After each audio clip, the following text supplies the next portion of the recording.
Hello, friends, and welcome to the post-game chat. What the hell? Fuck off. I had an arc for Phil. That's right. I had a whole he was gonna do so much with the moon. And now the moon has set. What the fuck? I also want you to know that like partway during Matt's like very deep, very heavy moment, I muted myself and was already creating another character. Well, I'm glad that we sort of that like as you died. Yeah. As you died. Yeah, no, honestly. Like, okay, great. So what's next for me if I have to? I'm glad that we have Well- sort of briefly discussed the idea of backup characters. And I'm glad that Dan, you and I even have like a little inkling of an idea to flesh out. Mm-hmm. Tell me your experience of the end of that session. Tell me the narrative, the commentary that was playing in your head as it all went down. I will tell you right now, so I don't know, you'll see it when we watch it back, but it is like there's almost, it's incredulous. When I rolled that one because I didn't know this, but 7 is right next to 1 on a D20. And so I was like, but then I went, okay, it's a 7. It's just a death saving throw. I'll get it the next time. And then I realized that it was a 1. Mm-hmm. And the sheer shock that I rolled a nat 1 within 2 nat 1s within 3 or 4 rolls. Yep. Cool. So this is just gonna go. You know what? Also, I really shot myself in the foot with that nat 20 roll for vibe check. Well, we rolled vibes. These were definitely vibes. This was definitely a fucking twist. That was yep. Strong vibrations. Are we calling from this episode lucky number 7? No, this is episode natural 1. Like the vibe rolls were 7, repeated 7s from all players, and then a death. A death. I've never experienced a D&D player character death. Not a once. Actually, no. I've had previous DMs were like throwing softballs, but like this was rough. I had one. I've had one player death before. Really? Was it your character or in general? Okay. Yeah. When you paused for a moment to ask me, so are we back at full hit points? That's sort of the moment where I knew, these guys were not aware of what they were getting themselves into in this moment. Yeah. Because Jerry, where were you standing hit point wise at the top of that fight? I was at 6. Is that max? 11 is max. Yeah. How is it that you had 6 and I have 10? I had 10 hit points at level 1, and I'm a cleric. Oh no. Jerry's max is 11. Oh no, I'm saying his max is 11, but my max was 10. Right. I rolled crazy. Crazy for my stat. That's true.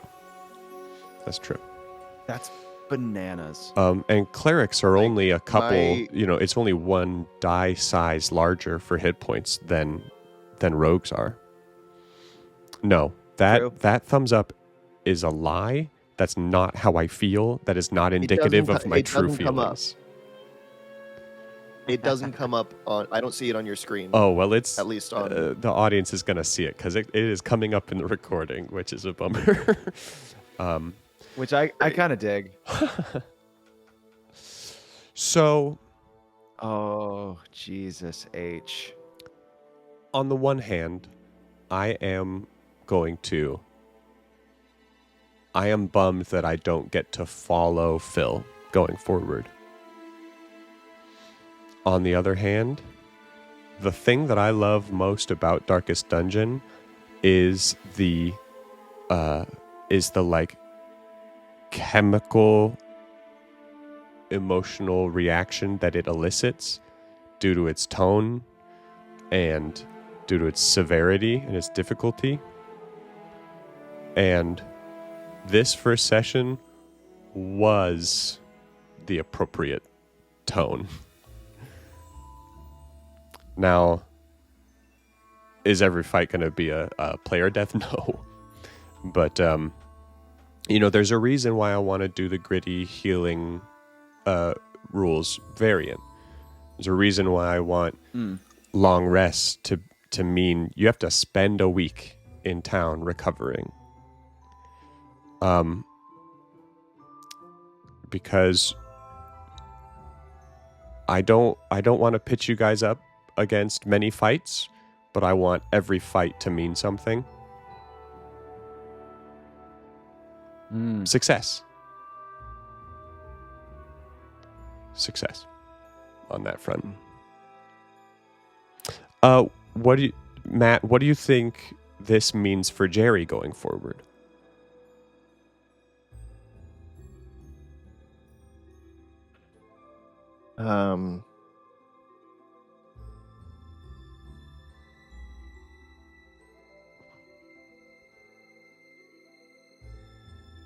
Good question. I am back and forth between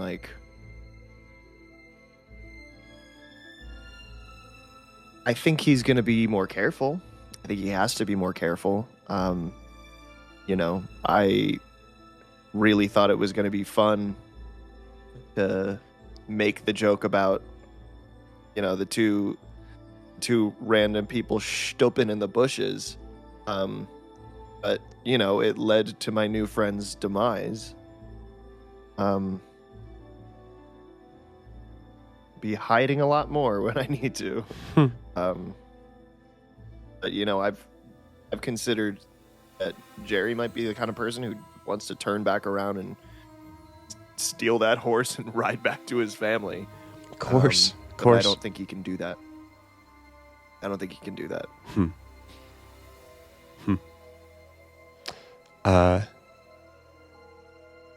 So clearly, Dan, you're going to be putting together a new character. What makes you say that? Aren't we supposed to level up? Did we level up?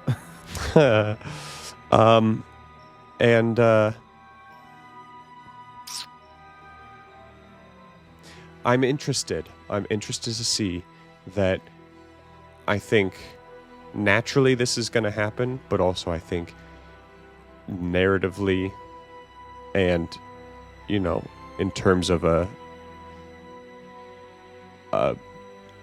well-realized story, the dynamic between Jerry and the new character is going to be just a different thing. It's going to be a different relationship. And I'm so curious and excited. I'm already working on it. I'm so excited to see what that means, because Jerry and Phil, right out the gate, pals, buddies, and such similar lived experience, such a similar relationship to family and to their past. Yep. I'm cooking. And will the new two hate each other? That's a great question. I want to have a quick, a mini session 0 with Austin before we do the next episode. Yes. I'm not telling Matt. I don't want to tell you what I'm going to do. I love that. Please don't. I like the fact that we. Sorry, go ahead. Well, I also would like for episode 2 to be probably, as short or maybe shorter than episode 1. And Dan, I would like episode 2 to be without you. I would like to feel your absence. I would like to feel Phil's lack of. You know what I mean? Yeah. And then I guess I'll just watch the edit then. I think so. And Dan, you and I will episode, we'll session 0 it. And episode 1.5. Yeah, and we'll find him. We'll find them. We'll find your new character. Absolutely. I love it. Anybody who's watching this post-game discussion,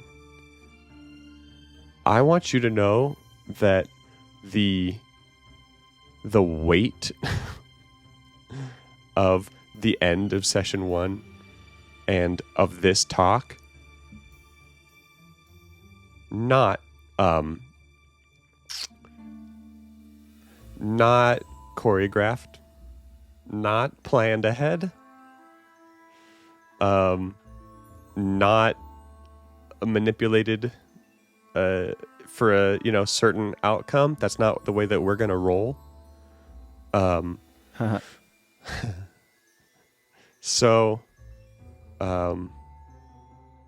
like I said, this campaign is not gonna fuck around.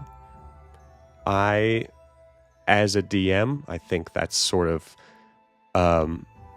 that's like the contract that I sign with my players, is the world is going to behave the way that it will. The enemies do want you to die and them to live. And it's, if there's no stakes, there's no successes. Agreed. We're learning. This is crazy. This is really crazy. This is crazy, guys. This is the only way that we can disseminate the whole fucking weight of this. Is going. No, this is the craziest thing I've ever seen. This is seriously the weirdest thing. Do any of the viewers want to see a kitten to make you feel better? Yes. Can you go get? I do. Can you go get the kitten? Yeah, I'm gonna grab one and just this better. This. And let's not have this be behind a paywall. Let's make sure that let's make sure Kitten after episode 1. Let's make sure Kitten after episode 1 is just attached at the end. Yeah, I think that this first post game chat. Oh my this goodness. is gonna be public. This is gonna be available for free. We did mention Darkest Dungeon by name. Look at this. Look at this though.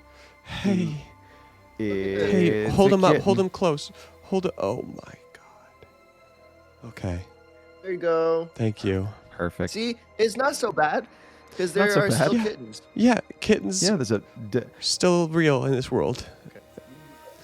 Thank you for that little bit of kitten therapy. Yep. All right, guys. Oh my god. Dan, Middleditch, 2 of us are going to be chatting soon. Okay, perfect. Matt, thank you for, first of all, for avenging your friend. Thank you. And thank you. I considered running. Sure. I'm not gonna lie, I considered running. No, thank you for risking a TPK in the first episode. That's right. For just spice. Yes, and thank you for making it happen. Got a darker side. Thank you for surviving. And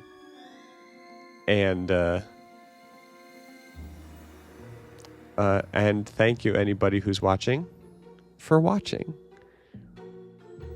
See you soon. Goodbye. Perfect. Goodbye, everybody. Bye.